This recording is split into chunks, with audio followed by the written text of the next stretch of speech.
It's the KC Arts Beat Report. I'm Patrick Neese. Thanks for joining me today. We're going to be talking to a fantastic conductor who's really making a mark in the world of music in just a moment. But first, I want to ask you to please like and subscribe to our YouTube channel and follow us on Facebook too, where we have interesting information about the arts every single day. That's KC Arts Beat, the KC Arts Beat page on Facebook and on YouTube.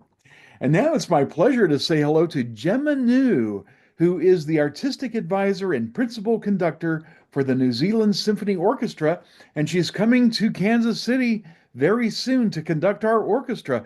Hello, Gemma.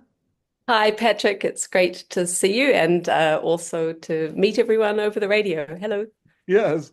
And Gemma, I heard you conduct the Kansas City Symphony a couple of years ago when you led the orchestra in the Saint-Saëns Organ Symphony, and it was really fantastic. Have you conducted the symphony more than that, or was that your only other time besides what's coming Oh, up? right. Yes. It was a real highlight. It's a cherished memory that I have of working with the KC Symphony for this beautiful Saint-Saëns 3. It was the first time, so this is the second time. And we have, again, a lot of beautiful romantic music with Romeo and Juliet Prokofiev. Yeah, so we're going to get to that program here in just a little bit, which, by the way, I'll tell you right now is taking place March 14th through the 16th, right? Very soon. That And sounds it's going to be at good. Helzberg Hall as usual. And for tickets, go to kcsymphony.org. Well, first, I'd like to learn more about you, Gemma. I mean, you have quite an interesting background. And one of the things that jumped out to me is that you originally were studying uh, physics. Is that right? Yes, when I was a kid, I was really interested in dark matter and space, I Huh? wanted to study that. And I wanted to keep my options open.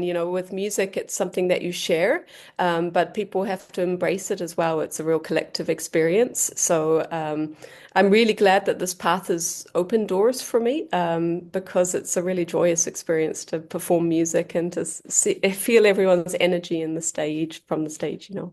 Well, I'm always fascinated by people who bridge the worlds of science and the arts because it seems like that's difficult to do anymore because science is so highly specialized anymore. Do you still maintain your interest in the sciences?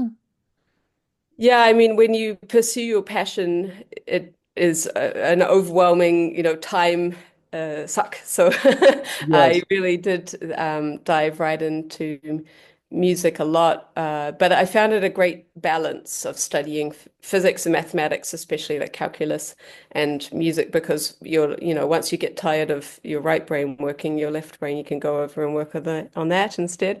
I use the proof theory from calculus at the algebra and just the way that you'd lay out a proof in analyzing scores. It helps me memorize them because really what we're trying to do is identify the structure, identify the roles of each instrument, and there's a lot of numbers involved with when you're looking at a score. You have to Yes. a lot, obviously, and harmony. The scale is made out of numbers as well, and algebra is always something you can apply to the whole world. So it's helpful. Great. Now, you were interested in science as a girl. How about music? When did you start to express an interest in music? Yeah, I started playing the violin when I was 5, piano at 7, and orchestras from a very young age. And I just loved playing together with my friends and being part of that big, powerful, beautiful sound that no one can create by themselves. It's really a wonder. Well, being a conductor is really special. How old were you when you realized you wanted to be a conductor?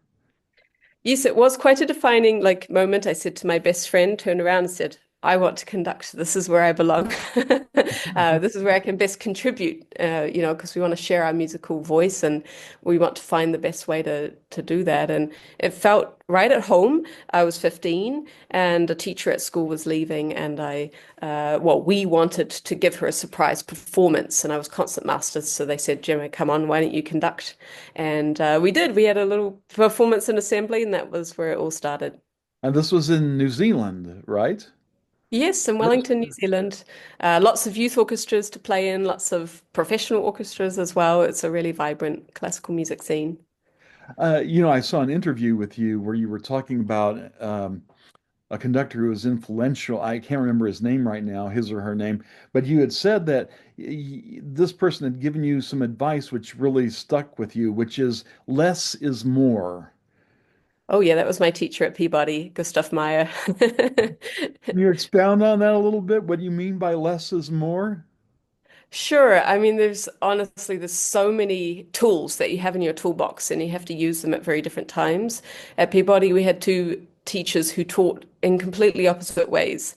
So, Gustav was saying less is more.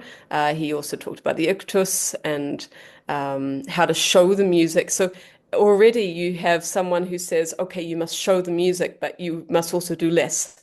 And it's like, well, how do you do both those things at the same time?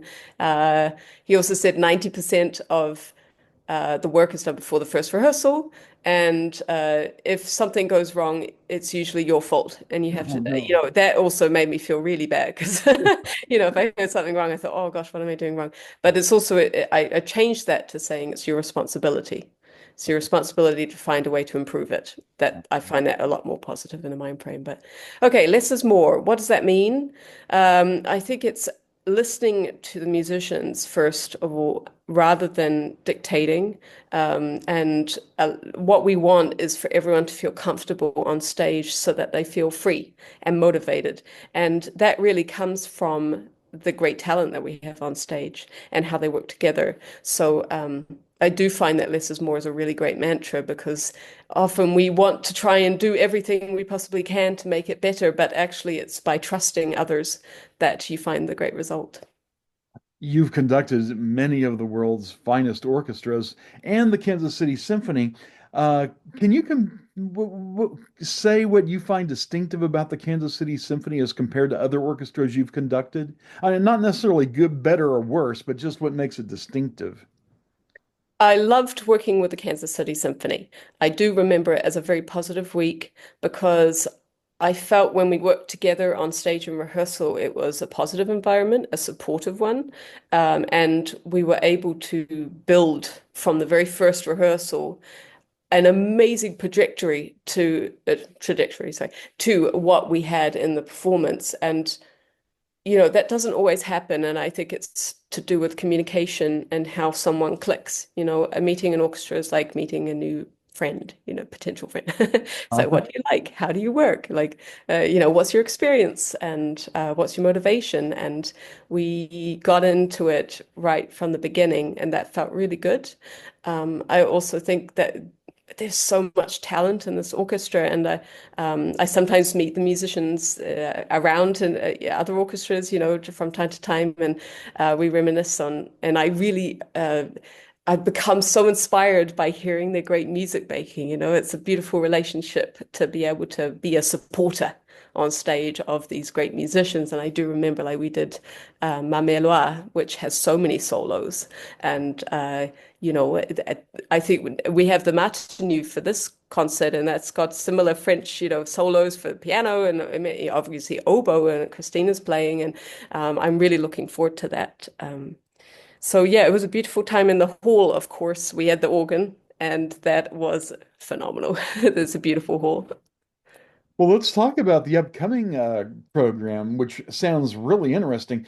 You're going to start off with a new piece, Die Windsbraut, by Alyssa Firsova, a composer I'm not familiar with. What can you tell us about her and the piece? Yes, Die Windsbraut means bride of the wind, and it's about the love affair between Alma Mahler, who was Gustav Mahler's wife, and then he passed away, and so Alma became a widow, and she had a 3-year affair with the painter Oskar Kokoschka, who was extremely passionate and probably absolutely crazy. She said, never have I tasted so much hell and so much paradise. It Hmm. was a battle of love. That Wow. was their affair. So obviously Oscar was a painter, so he painted their love constantly. And there's this painting that Alyssa was inspired by being the two lovers together with a storm surrounding them. And the yearning and the hell and the paradise is brought into this music. It's very dark at times. It also has these incredibly beautiful, blissful moments. But why I chose it is because it goes with Prokofiev, the thick, romantic, like deep, the stretch of the low basses to the highest, echelons of the violin, that range and that color and that depth and heaviness also transcends into this new piece. So it's a really beautiful mix. And you were mentioning the Martinu. You'll be doing the concerto or concertino for oboe and small orchestra. You had mentioned it's a French piece, but Martinu is Czech. Can you explain that? Absolutely.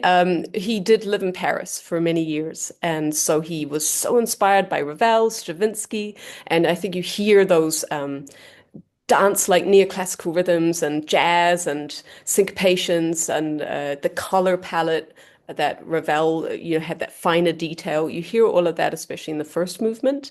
And then in the second movement, you hear the harmonies of the Czech folk idiom come through. They have such amazing crunches and dissonances that are really fresh to American ears, I think. But it's always so satisfying because the moods change and squeeze you like an orange, and then they resolve always incredibly beautifully. And then the last movement is very bohemian. And so you have a dance, and it really sounds like the folk Czech character. I'm so glad you're doing that.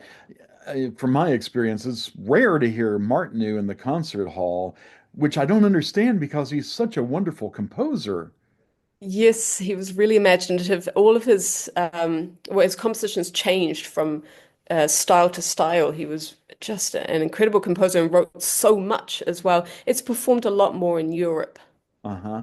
And this will feature the Kansas City Symphony's principal oboist, is that right? Yes, that's right, Christina. Christina, great. That's great. And then you mentioned the Prokofiev, which of course is kind of the centerpiece of the program, it seems. The suites from Romeo and Juliet, which is such gorgeous romantic music. How do you think it plays off the other two pieces that you'll be doing?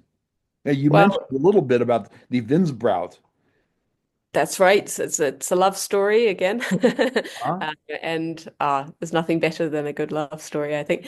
Obviously, I've chosen a storyline that gives us the hits from the ballet, and we'll hear, the introduction that is probably the most famous, the Montagues and Capulets at the very beginning, telling our fateful tale and the drama that will unfold.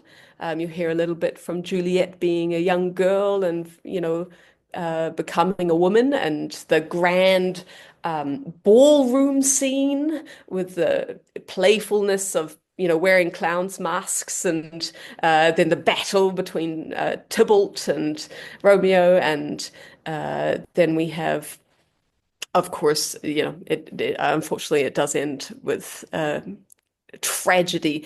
But the thing that Prokofiev really wanted to hone in on was how beautiful and enchanting the love was between the two. And then that makes the tragedy so much more, dark and devastating. He actually wanted the ballet to end happily, and there was a big cahoot about it. They couldn't. Everyone was furious that he thought it could end happily when Shakespeare clearly said it was a tragedy. So I think he wanted more and more of the love, and we hear a lot of that, and then that makes us feel, absolutely empty inside when we find that the love has ended. I particularly love the Dance of the Knights. Will that be a part of this? I Very it was. well. It might be called. It's usually these things. These movements are often named different things, but it's been used in a lot of commercials, and it's very kind of ominous and dark. And I'm sure it's going to be in the suite. But like I say, these movements come by different names, so you may not recognize it by the name Dance of the Knights. But It's That's true. it's a fantastic movement. The whole suite is just fantastic. And it was written, wasn't it, at the end of World War II or around that time period, like in the Uh, yeah, I 1945, maybe? can't remember Yeah, exactly. but I think it was written in around either the end of World War II or shortly after. Well, thing is, it took him over 10 years to write because he started it in like around 1935. Uh-huh. And then it was like maybe 1946 when he finally was able to have something that was the best performance that the Bolshoi had ever made. That was what I read about. But it was a real hard slog to get there. One, because of the story. Obviously, he wanted it to end positively. But also the dancers said, this is too quiet at times, and the rhythms are too complex for us to dance to. And he said, no, I want to make beautiful music. And I think I prefer it that way to a march and something that they can just have as a drum roll because now we have this dream world and we can perform it on stage and the story comes alive through the music. And people love it. It's a 20th century masterpiece, one of the greatest hits of the 20th century. A great program, Gemma, that you put together, which is going to be performed by the Kansas City Symphony March 14th through 16th at Hellsberg Hall. Gemma New, all the way from New Zealand. That's a long way from us. And we really appreciate you coming to Kansas City to conduct our orchestra. You're going to bring something fresh and unique to your conducting, I'm sure. So thank you for taking time. Thank you, Patrick. Really looking forward to it. Hope to see you all there. Thanks. That's it for this edition of the KC Artsbeat Report. Once again, please like and subscribe. Follow us on Facebook. Until next time, this is Patrick Neese.